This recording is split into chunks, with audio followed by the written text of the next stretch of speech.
Africa is not going to change for you. Thank you.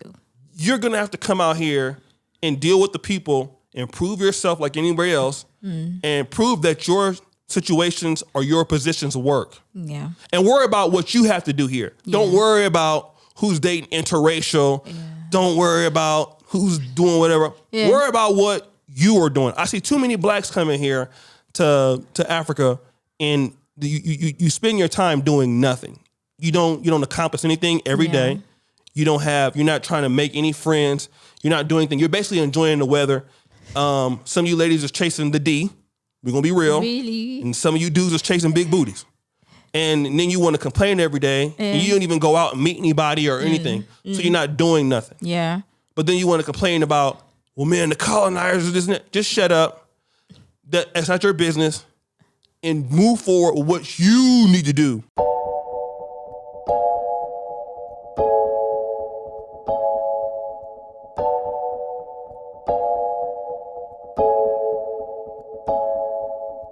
What's good, everybody? It's your boy O'Shea Duke Jackson, back on the best African podcast in the world, the Repat Podcast.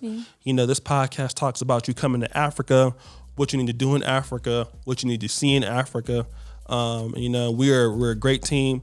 I'll let my co-host introduce herself. Hi guys, my name is Janita Maya. Usually we'd be here with Kim, but if you don't know, he passed on, but he's here with us in spirit. So yeah.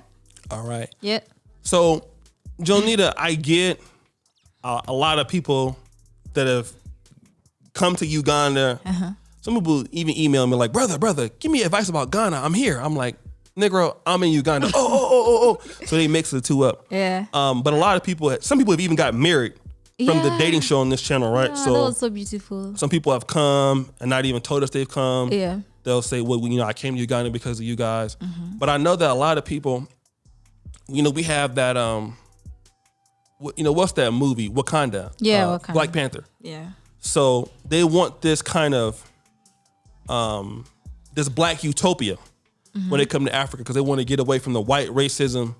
And when they come to Africa or move here, they want to see that militant black Africa that maybe they think in their mind that Malcolm X has talked about. Yeah. Kwame Nkrumah has kind of talked about. Julius Nyerere in Tanzania talked about.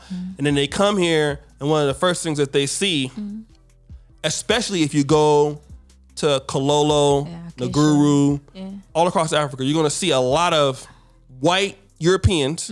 They are here. They're more so in Kenya than even Uganda.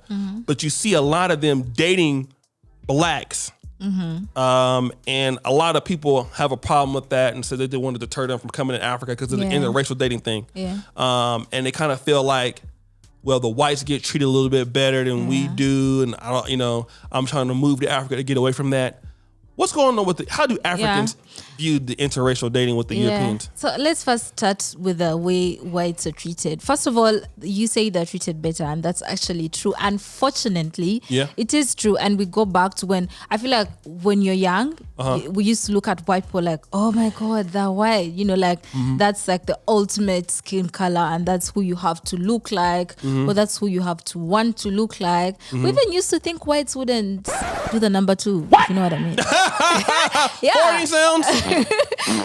In our head we're like, no, a white person doesn't fart. Like that's the whole fascination that the colonizers left behind with them being white. You understand? So now let's look at a girl child who has grown up in that environment and that attitude, and a girl child who hasn't been that exposed. So the next time they see a white person and that white man approaches them, so obviously they're going to be so welcoming. Oh yeah, I want the white man and whatnot. And then there's also another thing that Ugandan girls do.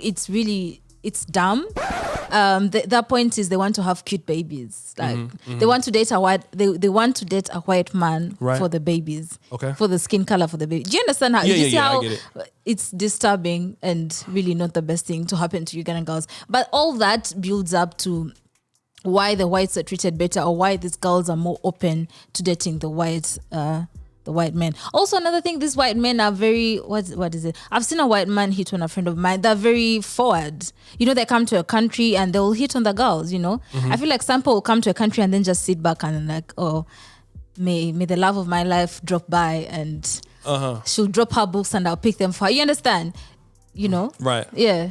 I mean, I've seen that, and like I said, you know, I was living in Poland for some time, and it was this heterogeneous population. Everybody is white. There are a few foreigners, but everybody's white. You see blacks dating whites sometimes, but not really so often. Here, you see a lot of that, especially what's different here is like, if you would see a white guy with a African girl here, it's typically a woman that he probably wouldn't be able to get where he's coming from. So sometimes the girls are really attractive. Yeah. Sometimes they're not, but you know, you'd be like, damn, he like 75. He might die any minute. and the girl is, you know, 20, 21. Yeah. I've heard stories where dudes have girls and they have like one at 8:30 in the morning, 10:30 in the morning, 12:30 in the morning, like back to back to back to back. It goes down. Yeah. And but I think for blacks who like, because African Americans' mindset toward racism and white supremacy is different. Like when we see whites with little black kids, it hits us different than it might be with Africans seeing whites with black kids, because we think it's something totally different. I'm not gonna tell you what we thinking, but that's how we gonna think that's a possibility. Why you're over here in Africa? Yeah, and it could be they're very nice people. I'm not saying there ain't no white folks that don't like blacks, because they are. Yeah. I mean, we've seen plenty of historical evidence of white people who helped blacks during slavery and all this. But in the back of our mind, some people gonna be thinking like, all right, we know how y'all get down, you know, sometimes, right? So, but it's not the case. But the thing about it is that for those people who have a problem with it, I would tell you one thing: don't come to Africa. I'm gonna tell you, because a lot of African Americans. Is it? How many couples have you seen? How many white interracial couples have you seen? I mean, not. I've seen enough. Really? So, but what I'm saying is, if it bothers you that much, you wasn't serious about coming in the first place. Yeah. Because the reality is like, so what? Why do you even care? Like in the Gambia and Mombasa, places like that where, you know, the sex tourism thing is like really, really bad. What can you do to really stop it? If that's the case. I'm not trying to be mean or anything like that. Yeah. But if a woman wants to date a white man, or if she feels that a white man is better than whoever else, I really don't give a I just don't care. Yeah. It doesn't matter. Because I'm not here for that. I'm here for what Uganda means to me. Oh. I'm here for the growth that I have experienced. I'm here for the friends that I have made. I'm here for the potential I have here and for everybody else, and what I can move around on the continent. And it's just like the States. Not everybody's going to like you. True. And you're going to see some things here in America that you're not going to agree with. Some of y'all live in America, and I'm going to tell you this. We don't want to be canceled, but there's a lot of LGBT stuff going on in America. Many people don't like looking at that. Yeah. And it's very rampant in America. You're not going to really see this here in Africa, here and there, but you don't really see it. You can see it. Unless you look for it. Yeah, but in America, it's all over. And if y'all don't complain about that, but you're coming over to Africa complaining about interracial relationships, then what are you talking about? Because if you live in California, it's a part of the society. The LGBT thing is a part of everyday life. Yeah, they can get married, right? Nothing against them, but it's not legal. Truth. Yeah. So the thing about it is that, you know, Africa is not going to change for you. Thank you. You're gonna have to come out here and deal with the people and prove yourself like anybody else, and prove that your situations or your positions work. Yeah. And worry about what you have to do here. Yeah. Don't worry about who's dating interracial. Yeah. Don't worry about who's doing whatever. Yeah. Worry about what you are doing. I see too many blacks coming here to Africa, and you spend your time doing nothing. You don't accomplish anything every day. You're not trying to make any friends. You're not doing anything. You're basically enjoying the weather. Some of you ladies is chasing the D. We're gonna be real. Really? And some of you dudes is chasing big booties. And then you want to complain every day. And you don't even go out and meet anybody or anything. So you're not doing nothing. Yeah. But then you want to complain about, well, man, the colonizers, this and that. Just shut up. That's not your business. And move forward with what you need to do. Yeah. And then if what you have to do works, people will listen to you. Yeah. Because you got those Black Americans coming over and always preaching about, you've had that before too. Yeah. I'm not going to call no names, but preaching to you about colonizing, what happened. Nobody cares about that stuff here. Yeah. Yeah, and speaking of colonizers and racism, I want to point this out. The way African Americans feel towards racism is not the same way an African feels towards racism. Right. It's totally different. Like the feelings you have towards seeing, like you said, a white man with African kids. It's not that, like, you'd look at them and think, oh, that's racism or something. And I'll look at them like, oh, he's just a white man maybe trying to help. Right. All our life we've seen missionaries come, educate the young kids. My own best friend was educated by a white man. All her education life till campus and whatnot. So it's not something I wouldn't see that and immediately rush to think poorly of it or think that it's something bad. So you see, you can't. And like you say, there's some African Americans who come and then they want to impose their ideologies and their ideas onto the Africans. Let me tell you something. It's really, really different. If the African does not experience racism in your country or something else, like they really, it's so apart. Like you'll try telling me, oh, this felt racist, and I look at you like, no, that's okay. Like to us, it's not racist and whatnot. But like you said, if they don't like it, then they don't have to come. You can't force people to love who they don't want to love. So people, maybe to some of these girls they're in love. Maybe to some of these girls they want to create a family. They want to create a future with the man who's about to drop dead. Maybe that's her soulmate. The guy who's about to drop dead could be her soulmate. So yeah, like they'll do what they want. You can't do anything. You can't protest. You just have to let them be. If it bothers you so much, you just stop going to that place where you keep saying them, and go to the place where you see your fellow Black people. And let me just kind of build on that. Like the way that we look at the world, even with certain things and elements of being on time, our professionalism. Yeah. It took even our team a long time to develop that. And I used to get real upset. Remember, I lost the business before because it was only me and you left. Yeah. Because everybody, I had either fired them or they quit. Yeah. But it was like, okay, well, they're not used to my way of doing things because nobody ever really taught them. Mm-hmm. So let me figure out a different way to communicate to them what I'm trying to get across, have more patience, have more understanding. Yeah. And so that's really when Kinganda and then my main stuff, that's when I started to blow. Yeah. Instead of just getting mad and being upset because they weren't doing things the United States way, I had to understand that they nobody taught them this business. So I had to be patient and I had to learn myself. I had to grow myself. That's what you had to do as an African American or any foreigner when you come into some place like Uganda. Yeah. This is not the United States. Yeah. The roads, this ain't the freeway. It ain't the I-5 in California, the California 99 highway. Yeah. There's no Best Buy. It ain't Amazon here. There's Best Buy up there. Not the Best Buy supermarket, boo. Oh, yeah. Best Buy electronics. Yeah, I understand. I get what you're saying. The culture is there's a difference, guys. Right. This is a third world country in the African continent. You have to understand there's a difference in the culture, in the setting, in the environment. You can't complain about every hen you look at. That's normal. People making weird noises in the middle of the night. Yeah. Like, you need to talk to your neighbors. Just, they don't care. Maybe they're praying. What? No, just randomly every night. I don't know. Dogs barking. Yeah. All the time. Dogs will bark.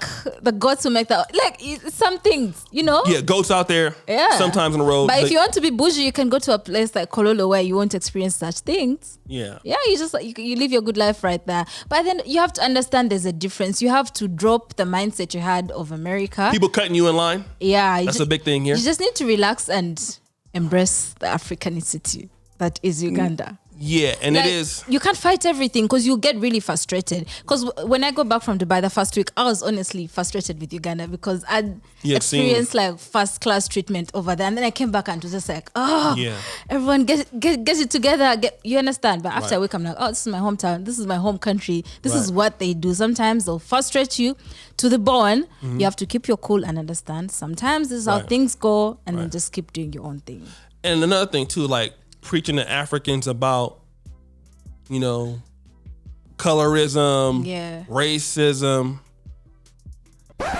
Like they'll listen, but they're gonna tune you out. Yeah. Like they'll just listen because they're being nice. Yeah, Africans don't want to be rude. They're not like us, where we would be like, get this out of my face or something like that. They're not gonna. Africans are gonna do that. Yeah. They'll listen to you, but how do you speak to anybody in the world?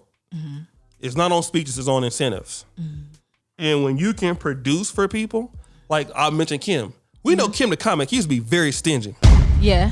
That was one of the stingiest I ever met in my life. He was stingy as hell, right? But each coin was accounted for. Oh my God.